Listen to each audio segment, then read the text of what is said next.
Welcome to the City of Maple Grove Report. I'm Dave Kaiser from CCX Media. Thanks for joining us as we update you on what's happening in the city and take a look at the last council meeting. And to do that, Heidi Nelson, Maple Grove City Administrator, welcome once again. Thank you. We've got some fun in the city to talk about, as just recently Maple Grove Days was held. A big success. We'll get to that in a few minutes, but a long council meeting on July 21st, about an hour and 40 minutes. One longer item towards the end that if you're a community center fan, you might be very interested in, so stick with us for that. But let's cover some of the things that happened in that meeting. The first is consent agenda and some appointments in the police department. A lot of activity here. Yeah, some moving around over there. So we're very proud to announce that Andy Sandberg has been promoted to the position of Deputy Police Chief.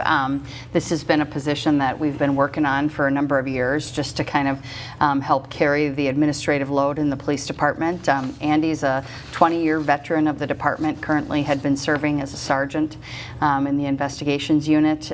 So we're really proud to have Andy stepping up into this leadership role in the police department.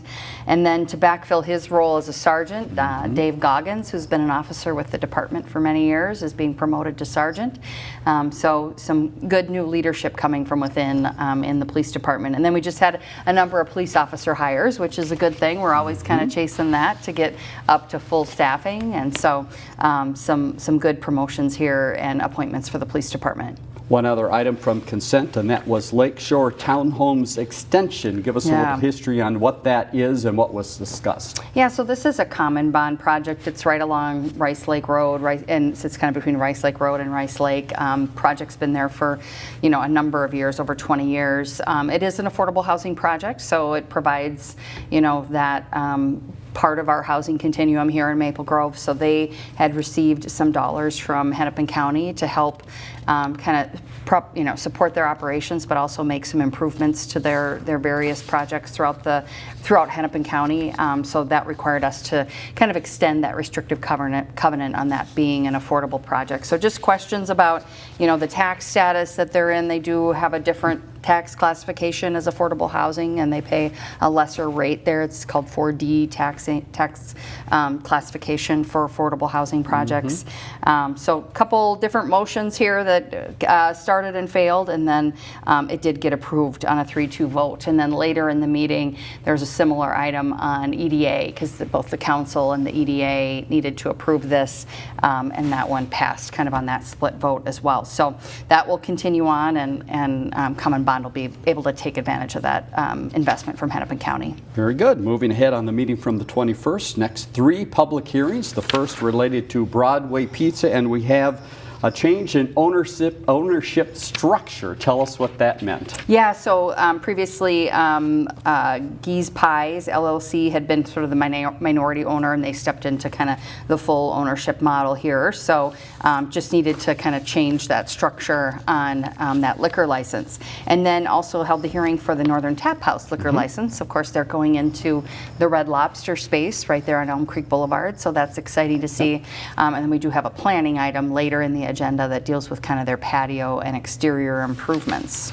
We'll touch on that in just a second. And then Avery Park, tell us a little bit about that. This is something that was in consent as well, but they had to look at some easements. Yeah, so this was a hearing to vacate some easements. This Avery Park development is just north of kind of downtown Osseo on Jefferson Highway there. They're going to be adding a pool and an office to this neighborhood. So there was some space available and some old right-of-way, and so that got vacated and allows them to move forward with that construction. Next up, community economic development. Let's hop back to Northern Tap House. So they have looked at the building and are going to reconfigure things a little bit and want to add a patio. Yeah, so they're going to be shifting kind of the entrance to the west side, and then the patio will kind of go north out towards Elm Creek Boulevard there. Lots of improvements to the landscape and exterior of the building. Very nice patio, kind of a pergola covered area. Lots of TVs out there for sports watching and whatnot. So I think this is going to be a great addition. They have 15 other restaurants throughout the metro area. Been to one of them in Lakeville. There's one in Plymouth, so if you want to go give them a try.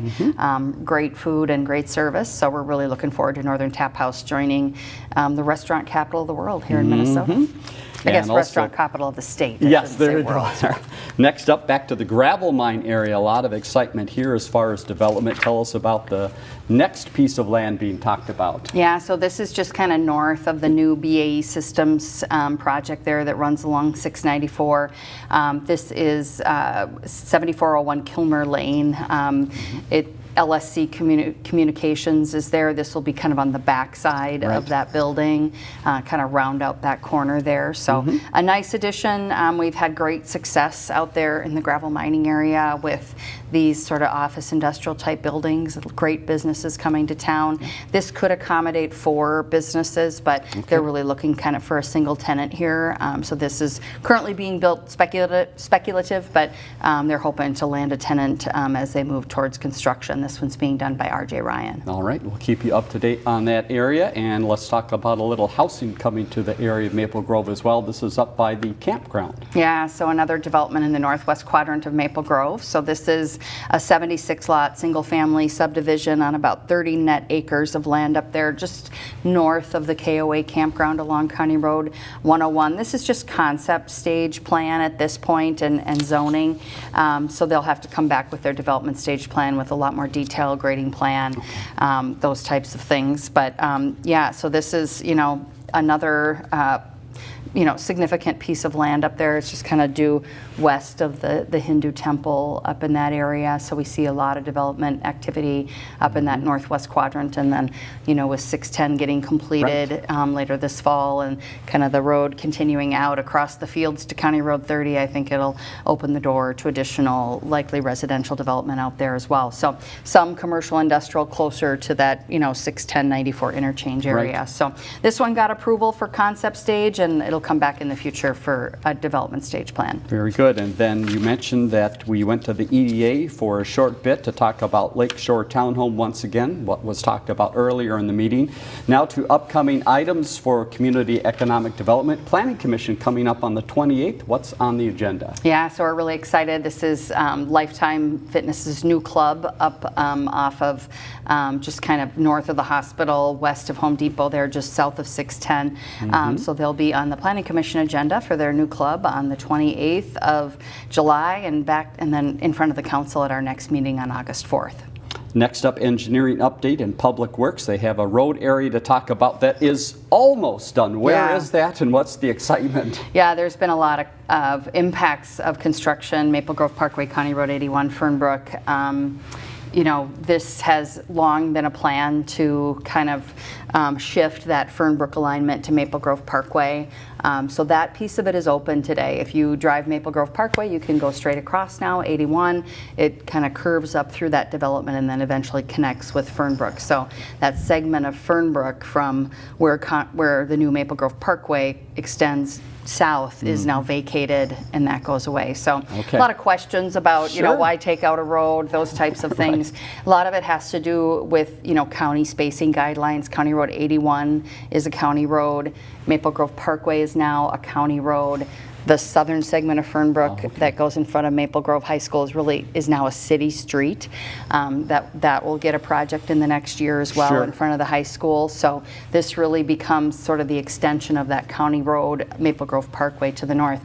Lots of questions about there was a temporary roundabout constructed there, and just want to assure folks it was constructed in a very temporary fashion. So not the full extent of a roundabout that you might construct that you thought was going to be there for 30 years. This was done in a fashion that we knew that there would be a time that came when that land would develop to the west, and we would reconfigure those roads, and then that roundabout would be reconfigured into a through street. So all of those things were part of the plan. Lots of planning. Lots of planning for many years. Yeah. But I understand, just a lot of concerns about, the traffic impacts up there and kind of some of the, the decisions. So just lots of information available on the website about that project if you're interested. And a few signals and things like that need to be done, so just be patient. It's almost there. Yeah, we're just waiting on a few things to get all the lanes of traffic open, and then some of the permanent signals will be coming later this fall. All right, very good. Thanks for your patience with that. To administrative items, and first was talk about some bonds, some sales that had to be done. Tell us about that news. Yeah, so bond sales, we had two different issuances, one for our street reconstruction, which is just an annual process that we go through to fund our street reconstruction activities. And then we also did a $14.2 million issuance for the community center project, and of course that's backed by the local option sales tax. So good issuances, pretty good rates in the threes. Had our AAA bond rating reconfirmed heading into this bond sale, so that's all good news for the city.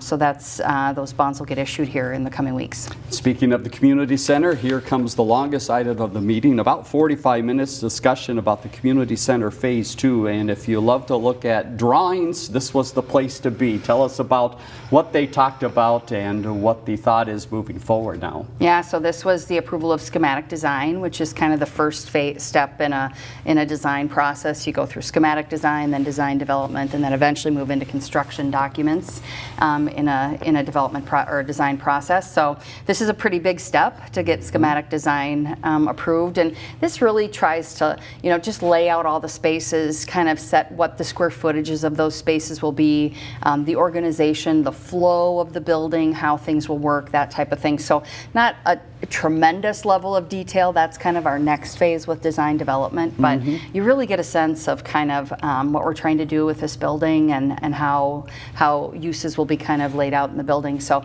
I encourage folks to go onto the website. There's a very long PowerPoint presentation that you get a lot of detail. It kind of shows all the different aspects of the building and gives you some cross sections just to give you a sense of sort of scale of the building and how some of the corridors will work and whatnot. So encourage people to go out and look at that. So that got approved, and now we'll proceed with design development. Also took a look at kind of the sources and uses, the funding for this project. Right. And we're a little over right now, which isn't atypical for being at the schematic design phase. We're about 1.2, 1.4 over. We'll work during design development to get to that budget. Okay. That's the point of design development, is to work through that value engineering, identify, maybe we need to tweak the scope of this, maybe the improvement needs to be less, sure. All those types of things. And so as we work through those next few months, we'll understand better kind of that budget for the project. There's a couple funding sources that are still hanging out there a little bit. We have a bond premium on the third bond sale, and then we're still working with the high school hockey booster clubs on kind of their locker room fit out. So always can manage to those numbers. We will land this plane on budget and with a project that serves the needs of the community. So good to have this information reviewed and be able to move forward with schematic design. And then on the third sheet of ice, looking for a mid-October opening there. Right. If you're going to the community center right now, parking is tough. It's a full-on construction site, so we just ask for folks' continued patience. We're hoping to get that southwest lot paved by mid-August, which will be a great reliever to getting people in and out of that building. Yes. So mid-October, third sheet of ice opening, that kind of new foyer lobby area to all the arenas, and then hopefully most of the site work will be wrapped up by then as well. You had mentioned the community center and some of the activity going on there. Speaking of activity, Maple Grove Days happened and had to move to a new spot. Yeah. And in your report in the meeting, you talked a little bit about some thank yous and also the success of the event. Yeah, I think Maple Grove Days at Central Park was a huge success. I think everybody appreciated kind of being on the great lawn versus out in the parking lot. And so just a great family oriented celebration that lasted through all of Saturday. There were some activities in town on Sunday, right. Parade Thursday night, coronation Friday night. So big event for the city that doesn't happen without the volunteers from the Maple Grove Community Organization, led by Amy Marie Lemansky. And so we're just very appreciative to all of Brandon Vreeman kind of leads that group on the volunteer side. Very appreciative to all those folks that step up and make this such a great event for the city. And then Public Works, Parks, Police, Fire. This is an all hands on deck type weekend for us. And so just great appreciation. I think the city was looking sharp. A lot of work was put into making sure, landscaping was well attended to, those types of things. So great Maple Grove Days. I think they were the best fireworks I've ever seen. They just were great there over the lake, and it was quite beautiful. You mentioned the ambassadors. Let's talk about the 3 folks that will be putting in a lot of time for the city over the next year. Yeah, so we had 12 candidates this year, which was great to see for the ambassador program. So our new 2025 ambassadors are Sabrina Boatman, Paige Malchow, and McKenna Tallman. So we'll get to know those 3 young women over the next year as they are involved with the city. And then just want to give Olivia Plood good luck and good vibes. She's headed to she's already at Aquatennial. Okay, sure. So she's going to be representing Maple Grove at Aquatennial this year, and so that's a full 10 days of activity for her down there representing our community. So congratulations to her, and indeed. All the best, and we look forward to the year ahead with Sabrina, Paige, and McKenna. Final note from the council meeting on the 21st was a promotion about National Night Out. So remind us when that is, what that is, and why residents should get involved. Yeah, so Tuesday, August 5th, it's always the first Tuesday in August, is National Night Out. We will kick off the day over at Central Park with a community kickoff picnic from 11 to 1, free barbecue lunch, emergency equipment show, public safety, community booths, fun activities. And then it is a free hot dog lunch, I should say. Okay. So Chief Werner is always manning the grill. So that's master. always a Very fun good. day to have get a hot dog cooked by the police chief. So encourage people to get out 11 to 1 for that kickoff event at Central Park. And then we'll be out in our neighborhoods that evening. If you haven't registered your neighborhood party yet, get in touch with folks at the police department. Lots of information available on the website. You can also call Todd Strigi to get that coordinated. Looking to be out at about 200 parties that night. So we'll put the crews together to make that happen. National Night Out is a great event in Maple Grove, and kind of looking forward to getting out in the neighborhoods that night. Website is maplegrovemn.gov. We'll show you that again later in the program if you want to get involved in that, or again look at some of the things that were talked about in that council meeting from the 21st. Now to a few other things happening around the city. Photo contest. You were flooded with photos this year. Yeah, so over 350 entries were submitted by our residents, are ready to be viewed on the city website. And then this week, our contest judges, you being one of them, will be over making their selections, and then they'll be recognized at the council meeting in August. So really appreciate everybody's efforts of being out, photographing this beautiful city and getting those pictures submitted. We do use them in all of our publications and website, and so it's really fun to have a kind of a new set of images every year to work with. So much appreciation to those who participated. Let's talk about the firefighters. It's recruitment time, and we've got a deadline coming up rather quickly here. What do we need to know if people are interested in being a firefighter? Yeah, so fire department was very present and large in the parade and at Maple Grove Days. But this is a big year for us with Maple Grove Fire and Rescue celebrating 50 years of service to the community. So grand marshals of the parade. Lots of different things going on throughout the year to recognize the fire department and all those that serve. We do have a small window here left open in our current year's recruitment. Applications are being accepted through July 25th. mgfire.info. We do an annual recruitment, so if you're not able to hit this one this year, we kind of do it through the summer months every year leading up to that July date. So just pay attention for next year. Again, no experience is necessary. We provide all the training, all the education that you need to be a firefighter, and just encourage people to think about it's a great way to serve the community. Nice little paycheck, not a bad pension. It's a great gig and a lot of great camaraderie within the fire department. mgfire.info. Again, check out more about that. We've talked about trees many times over the past many years, and there's more news about trees and also a partner you're working with. Yeah, so we were grateful to receive a tree planting grant from Met Council. So we have a 20-year plan to manage ash trees and combat the emerald ash borer in the city. The plan includes preventative treatments for some ash trees in parks and public areas, and then we're also removing select trees and planting a more wide variety of species, which is the key here going forward. So recently we were awarded a grant of $82,000, and so those funds will support the Rice Lake Neighborhood Ash Tree Project, as well as some plantings around Rice Lake Elementary School, and then in the senior, around some of the senior living facilities at Central Park. Right. So just really grateful to receive those funds. We've taken out a lot of trees around the city, and we're doing a lot of work to try to get those trees down in a timely fashion, and it's always good to come back behind and replace with a more diverse species of trees as well. So grateful for this grant opportunity. All right, and in our updates, we always try to touch on the farmers market, and this time we get to touch on the market with the little news about a nice gold medal. What's this? Yeah, so the farmers market was awarded gold in the Minnesota's Best 2025 Reader's Choice Awards, as presented by the Star Tribune. So this recognition highlights the market's ongoing commitment to excellence in community engagement, vendor quality, and seasonal programming. So last year they earned silver, so an upgrade this year to gold. So Fantastic. Congratulations to Mao and the team out there that put on that wonderful farmers market. Again, it's up at Church of the Open Door every Thursday from 3 to 7 throughout the rest of this summer, and then we'll shift our hours a little bit as we get into the fall, but lots of good farmers market time left here in the season. Very good. Make sure you stop by and enjoy that, and also in your summer enjoyment, make sure you stop by Town Green. What is coming up there? Yeah, so we're right in the heart of all of the sounds of summer at Town Green. We have music performances at 7 p.m. on Mondays and Wednesdays. Kids entertainment is offered every Thursday at 10:30 a.m. and then movies are now on Friday at dusk. So lots of great entertainment. Just always pay attention maybe to Facebook or social media. I know we have some weather coming later today, so I'm not sure if tonight, we're filming this on Wednesday, if that's going to happen.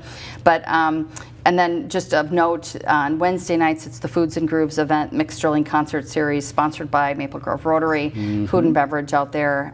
It's just a very festive evening in Town Green. Yep, always a lot going on. In fact, another thing that's going on in the city is the community garden, and I understand plots are full. Everyone wants a garden spot. Yeah, so we expanded up to Lakeview Knolls this year. So all plots are fully occupied. Gardeners are enjoying peak season with an abundance of produce and flowers. So we started at Donahue Park North and then expanded up to Lakeview, and these are very popular in the community. All right, one final note to pass along in our update today is let's look ahead to the month of September.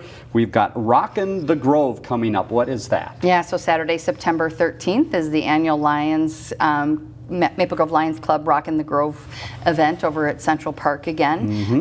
Live music, food, and beverages. The ever-popular Hairball returns as the headliner. This year, the Lions have added to the music lineup with two opening acts, Rhino and the Rolling Stoners. So event and ticket information available at maplegrovelions.org. All right, so lots of information passed along today. Let's get you to the website once again, because this is where you can go for a lot of that, and you'll get some links too to the MG Fire site or also the Lions site. So maplegrovemn.gov. Make sure you head there to find out more about what's happening in the city. And the next meeting, Monday, August 4th at 7:30 p.m. at the Government Center. For Heidi Nelson, I'm Dave Kaiser. Thanks again for joining us on the City of Maple Grove Report.